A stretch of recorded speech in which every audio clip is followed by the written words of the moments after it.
안녕하십니까. 혼란한 정치 시사 이슈를 술술 풀어보는 송목근 혼술 10월 16일 월요일에 인사드립니다. 자, 오늘, 내일, 모레 추석 연휴가 계속됩니다. 즐거운 추석 명절 지내고 계시는지요? 오늘 16일, 내일 17일이 추석이죠. 그리고 모레 18일까지 공휴일인데 사흘 동안 제가 추석 밥상머리에서 좀 얘기를 나눠보실 수 있는 그런 주제, 아주 궁금해 하실 그 주제를 한 3가지를 뽑아서 좀 설명을 드리겠습니다. 오늘 첫 번째 말씀드릴 내용은 지금 전국이 상당히 혼란스럽죠. 윤석열 대통령 지지율이 걱정스러울 정도로 뚝뚝 떨어지고 있습니다. 자, 10월 되면은 이것이 더 떨어질 수가 있는데 10월에 여러 가지 정치적 변수들이 한꺼번에 쏟아집니다. 일단 이재명에 대한 1심 판결이 선고가 2개가 나오죠. 그리고 문재인 소환될 겁니다. 10월에. 조국 대법원 확정 판결이 10월에 나오면 구속이 됩니다. 그리고 10월 10일이 이 선거법 공소시효 만료일입니다. 그 전에 한 20-30명의 국회의원들이 무더기로 기소가 될 가능성이 높습니다. 그러면은 앞으로 재보궐선거가 치러지는 곳이 많아질 수가 있죠. 또 10월에 호남과 부산 지역에서 기초단체장 보궐선거도 있습니다. 이렇게 상당히 혼란스러운데 특히 윤석열 대통령의 국정 운영이 제대로 돼야 되겠죠. 그 변곡점이 10월이 됩니다. 10월에 이재명 판결 어떻게 내려질지에 따라서 문재인 변수, 조국 변수도 있지만은 그것이 가장 큰 변수가 됩니다. 이재명이 만약에 10월에 무죄를 만약에 받으면은 이것은 바로 그 직후에 윤석열 대통령은 바로 레임덕에 들어갑니다. 그리고 이재명에 대한 추가 수사, 정자동 사건이나 아니면은 법인카드 유용 의혹, 추가 수사도 다 멈춰버리게 됩니다. 사실상 그렇게 될 가능성이 높죠. 그러면 윤석열 대통령은 정말 국정 운영 통력을 완전히 잃어버리게 됩니다. 검찰의 보복 수사 이런 것이 설득력을 얻게 되기 때문이죠. 그런데 그 가능성은 거의 없다고 보셔도 됩니다. 2가지인데 유죄는 나올 텐데 1심 선거법 그리고 위정교사 유죄는 나올 텐데 이것이 형량이 어떻게 되느냐. 그러니까 이재명의 피선거권 박탈형, 국회의원직도 날아가고 대표직도 날아가는 그런 형량이 나올 것이냐. 공직선거법 같은 경우는 벌금 100만 원 이상이고 위정교사는 금고형 이상이죠. 1심이라도 일단 1심에서 나중에 2심, 3심 그대로 갈 가능성이 높아지기 때문에 1심 결과가 전국에 엄청난 파란을 미치게 됩니다. 자, 그리고 그러니까 이 피선거권 박탈형에 넣을 것이냐 아니면 유죄는 유죄인데 의원직 박탈을 면할 것이냐. 자, 여기에 따라서도 또 좀 변수가 되는데 완전히 피선거권 박탈형이 나오게 되면은 민주당 안에서 상당히 큰 소동이 일어납니다. 지금 이재명 손절론이 나오겠죠. 이 상태로는 다음 대선에 나오지 못할 가능성이 높아지기 때문에 손절론이 일어나고 거기에 대비해서 지금 3김 1, 2 이야기까지 나옵니다. 1, 2는 이낙연은 최근에 내가 정계 은퇴 안 했다 이렇게 선언을 했고 김부겸 강화문에 사무실까지 냈습니다. 김동연 경기도지사는 지금 전해철을 비롯해서 친문을 끌어모으고 있죠. 그리고 또 김경수 11월에 귀국합니다. 자, 그 변수들이 있기 때문에 이재명은 큰 위기에 빠지게 되고 이재명 손절론이 확산이 됩니다. 그렇지 않고 만약에 이제 그렇게 되면은 이재명은 이 탄핵론, 윤석열 대통령 탄핵론에 다시 불을 지피면서 방어막을 치겠죠. 거기다가 또 문재인 소환 이슈까지 막 불거지면서 이런 야권이 이제 분열이 될 텐데 그렇게 되면 이제 이재명 손절론에 의해서 야권이 분열이 될 텐데 그 과정을 거치면은 이재명이 의원직 박탈형, 피선거권 박탈형의 유죄를 받으면은 야권 내부에서 큰 혼란이 일어나지만 오히려 그것이 윤석열 대통령의 국정 운영 동력을 회복하는 데는 큰 도움이 되겠죠. 자, 그래서 이재명 과연 어떤 형을 받을 것인가? 의원직 유지 정도의 형량이 나오면은 이제 또 그때도 검찰을 향해서 공격을 할 겁니다. 그래서 혼란이 지속될 텐데 검찰을 향한 공격뿐이 아니고 윤석열 정부를 향해서 또 비난을 퍼붓는 그런 상황이 되겠죠. 그래서 결과적으로 중요한 것은 판결이 어떻게 날 것인가, 1심 판결 2개 어떻게 날 것인가. 자, 그 부분을 살펴보려고 합니다. 지금 상황을 그대로 말씀드리면은 1심 판결이 법원 2군데서 나오죠. 하나는 위정교사는 서울중앙지법 형사 33부에서 나오고 10월에 나오고, 또 하나의 1심 판결은 선거법인데 선거법은 서울중앙지법 형사 34부에서 나옵니다. 자, 그러면 이 판사들이 과연 이 판결을 어떻게 내릴 것인가. 지금 판사들이 그동안 이재명 판결에 관해서 돌려막기를 해왔죠. 그러니까 돌려막기가 아니고 폭탄 돌리기를 했습니다. 폭탄 돌리기를 해서 가급적 본인이 그 선고를 하지 않으려고. 그래서 그때 선거법 판사 중에 한 사람은 중간에 사퇴하고 도망가 버린 적도 있죠. 자, 그런데 이제 판결 날짜가 거의 정해졌습니다. 가령 이 위정교사는 30일 결심을 하면은 10월 중하순, 그리고 선거법도 20일 결심을 하면은 그 구형을 치면은 10월 중하순. 자, 이렇게 판결이 내려져야 되는데, 자, 그러면 이 판사들이 어떤 성향의 판사들일까? 지금까지는 부장판사들만 이야기를 해왔죠. 33부의 김동연 부장판사, 34부의 한승진 부장판사 성향만 파악을 해왔는데, 최근에 몇 차례 말씀드렸다시피 합의부니까 이 합의부 사건은 그전과는 좀 다릅니다. 그전에 이 사법고시 출신들이 판사로 쭉 임명이 됐을 때는 일종의 도제식이었죠. 부장판사가 딱 앉아 있고, 그 다음에 배석판사 2사람, 한 사람은 이제 주심 배석, 한 사람은 배석판사인데, 이 2사람은 부장판사의 이 일종의 지시대로 그대로 그 형량이 정해지는 경우가 많았는데, 로서클 제도가 도입되고 나서는 이 판사들도 5년 이상, 지금 최근에 보면 10년 이상 이 어떤 검사를 하든지 아니면 변호사를 하든지 경력이 있는 사람들이 판사직에 들어가기 때문에 그냥 호락호락하지 않다는 이야기죠. 부장판사 혼자서 할 수 있는 상황이 아니다. 만약에 부장판사가 물론 주도는 하지만은 거기에 반대 의견을 내고 2사람이 반대 의견을 내면 부장판사도 따라갈 수밖에 없다. 최근에 그런 사례가 있었죠. 합의부 재판에서 부장판사와 배석판사 2사람의 뜻이 다르니까 부장판사가 어쩔 수 없이 2사람의 배석판사가 요구한 대로 형량을 때리면서 소수 의견을 냈습니다. 부장판사의 소수 의견. 그것을 이제 형량에는 영향을 주지 않죠. 근데 본인은 나는 이런 의견이다. 이 말은 결국은 합의부가 정말 말 그대로 합의를 한다는 이야기입니다. 자, 그리고 최근에 또 한번 소개드렸다시피 부장판사와 주심판사, 배석판사 중에서 주심판사가 또 이렇게 다툼을 가져서 이 판결문 쓰는 문제로 2사람 다 기피 신청을 하는 그런 상황도 있었다. 그래서 합의부는 정말 말 그대로 이제 합의를 해서 재판을 하는 겁니다. 1심 선고를 하는 겁니다. 그래서 오늘 제가 소개해 드릴 것은, 그러면 형사 33부와 형사 34부 인적 구성의 판사가 어떻게 되어 있느냐. 6명의 판사죠. 3명.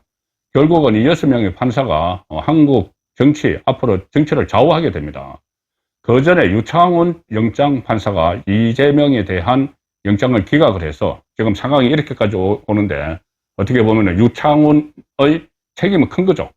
이렇게 그때 국회에서도 체포동의안이 가결이 돼서 갔는데 석연치 않은 이유로 기각을 하는 바람에, 정치적 판단이었죠. 기각을 하는 바람에 이재명이 여전히 이렇게 이 대한민국 정치를 어지럽게 만들고 있는 이 상황까지 왔습니다. 그래서 판사 1명의 선택이 이런 결과를 가져왔는데, 자, 이제 6명의 판사가 이 대한민국 정치를 어떻게 나가게 할 것인지 결정을 하게 됩니다. 결과적으로.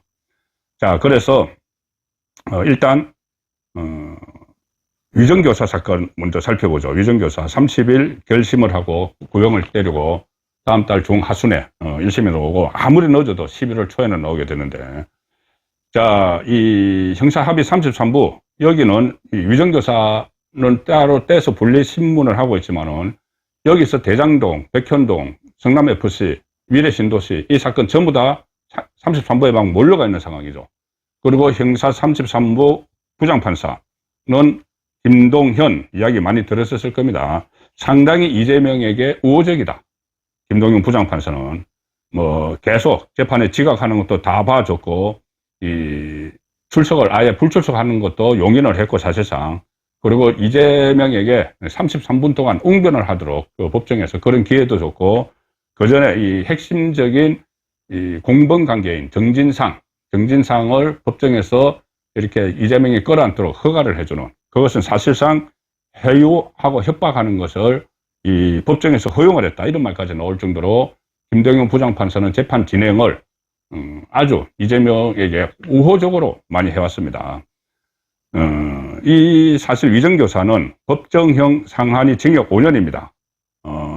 최근에 대법원 행정처의 사법 영감 같은 것을 보면은 평균 이 징역형, 그러니까 집행유예를 포함해서 징역형이 나올 확률이 한 80%까지 되고, 작년에는 좀 이게 낮아서 48.8%.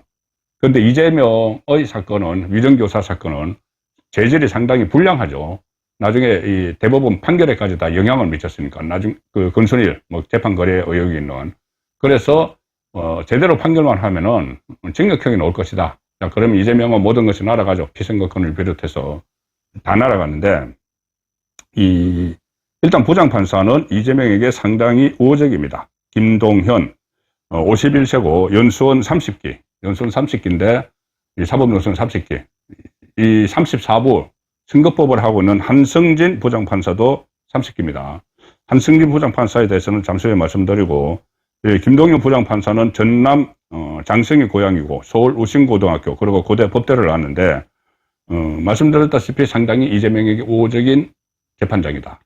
자, 그런데 주심 아니면은 주심도 배석 판사죠. 우배석, 좌배석이 있는데 배석 두 사람 중에서 한 사람은 주심을 맡아서 재판의 판결문 초안을 써죠. 판결문도 쓰고 그래서 내용을 잘 압니다. 나중에 이제 재판 기록까지 다 남겨야 되는 중요한 역할을 하는 배석 판사가 주심 판사죠. 그리고 또 한 명의 배석 판사가 있는데 주심 배석은 잘 알려지지 않았습니다. 그동안. 그런데 제가 공개를 해드리면은 주심 판사는 안근홍 판사입니다. 안근홍. 뿌리 근자 쓰는 안근홍. 여기는 연수원 44기 로스쿨이 아닙니다. 그러니까는 연수원 그러니까 사법고시 세대니까는 상당히 법관 경력이 오래됐죠. 안근홍.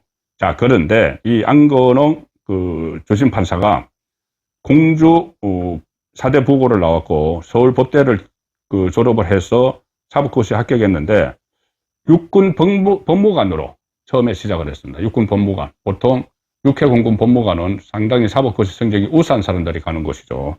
육군 법무관으로 갔다가 자, 김앤장 변호사 사무실에서 일을 합니다. 김앤장. 상당히 이 엘리트 판사들이 가는 곳이죠.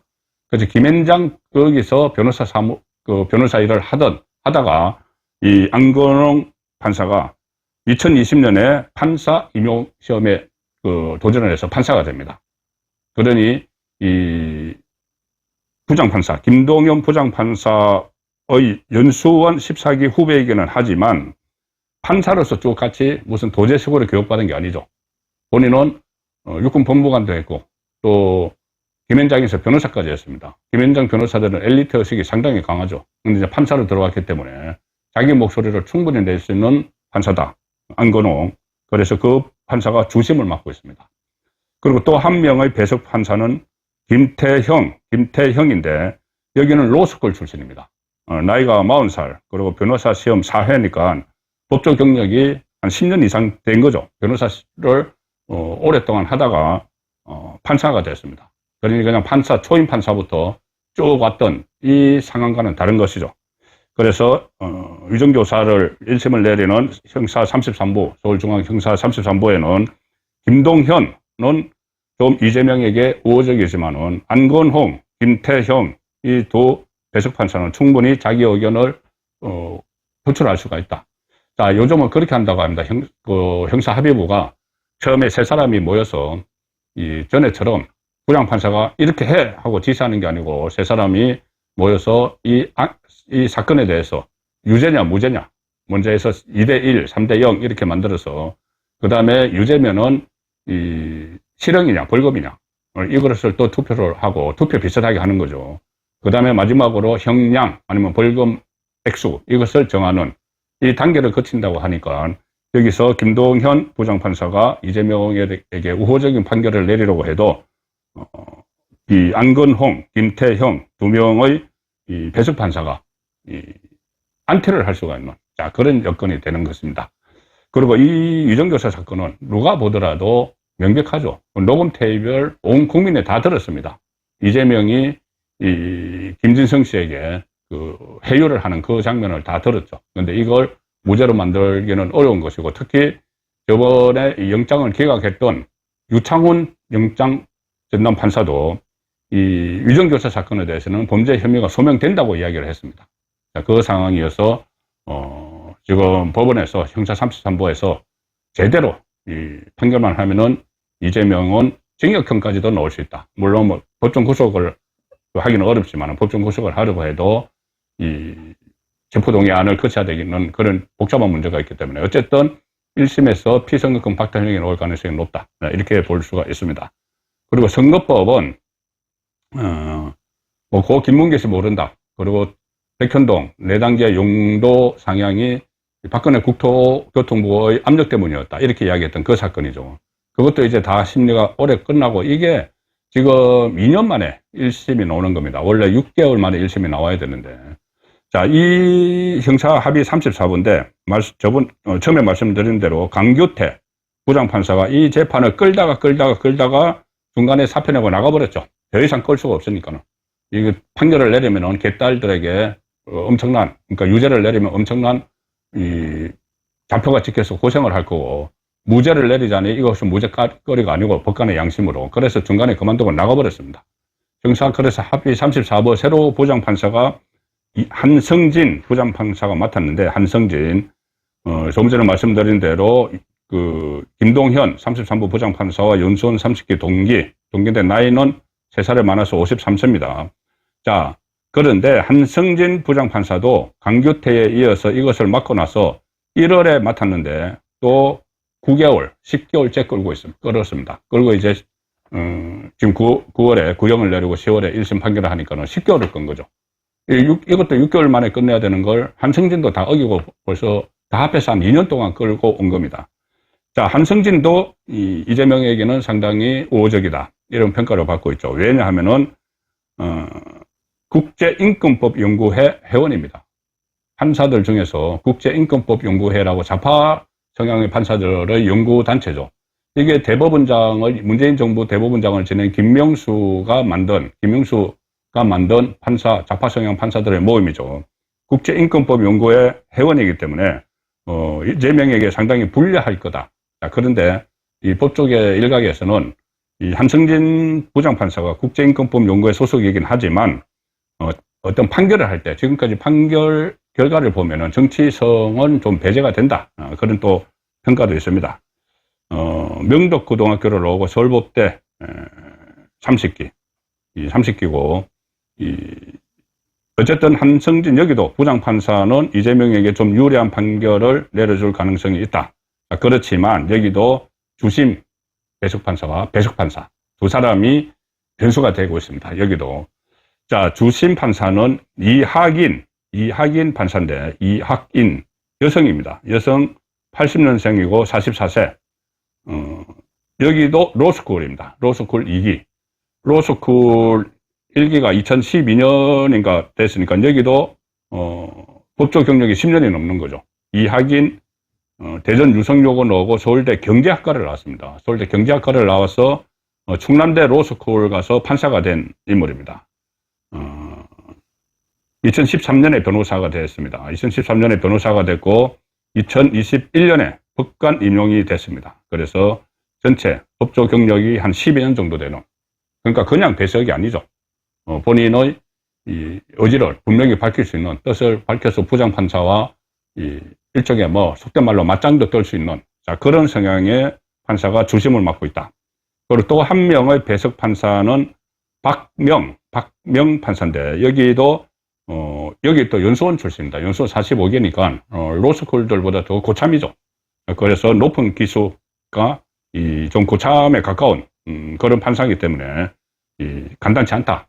그래서 부장 판사 두 사람은, 김동현, 한성진, 부장판사 두 사람은 이재명에게 우호적이지만, 나머지 4명의 판사들, 배석 판사들, 물론 뭐 정치 성향 이런 것은 드러난 적이 없지만은 경력, 커리어를 보면은 충분히 이 법대로 그 정치적 그 외압에 흔들리지 않고 법대로 판결을 할 수 있는 경력을 가지고 있다. 자, 그렇게 정리를 해드리겠습니다.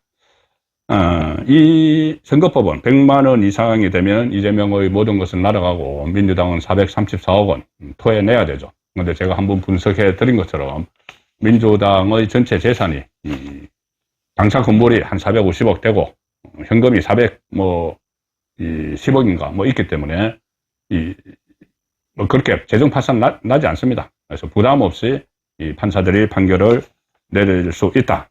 그런 말씀을 드리면서 정말 이 합당한 판결이 있어야지 우리나라 정치가 살아납니다. 만약에 여기서 정말 엉뚱하게 누가 봐도 이것은 모든 법조인들이 다 유죄가 확실하다고 이야기를 하는데 그때 이재명의 구속영장도 발부가 될 걸로 거의 100% 확실하다고 했지만은 유창훈이 기각을 했죠.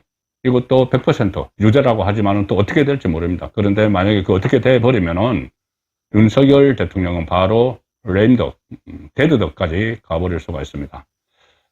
오늘 지난 금요일 그리고 어제 오늘 발표된 여론조사 보면은 윤석열 대통령 국정운영 지지율이 집권 후의 최저치 갤럽은 20%대 턱걸이였습니다. 20% 턱걸이였습니다. 그리고 또 오늘 시사저널에서 시사인입니다. 시사인에서 2024년 신뢰도 조사를 했는데 물론 시사인은 좌파 성향의 매체입니다. 그걸 좀 감안을 하시더라도 윤석열 대통령에 대한 신뢰도가 10점 만점에 2.82. 그래서 역대 대통령 중에 최저치를 기록했다. 그래서 심리적 탄핵 사태다. 이런 말까지 지금 시사인은 쓰고 있습니다. 그만큼 좌파에서 윤석열 끌어내리기를 위해 총력전을 펼치는 상황인데 만약에 1심 판결, 10월 1심 판결에서 이 정치 판결이 정치적 판단에 따라서 이상한 판결에 놓으면은 정말 나라가 어지러워집니다. 그래서 부장판사들은 물론이고 배석 판사들이 우리나라 앞으로 정치의 지도를, 정치 지형을 결정짓는 그런 순간들이 다가오고 있습니다.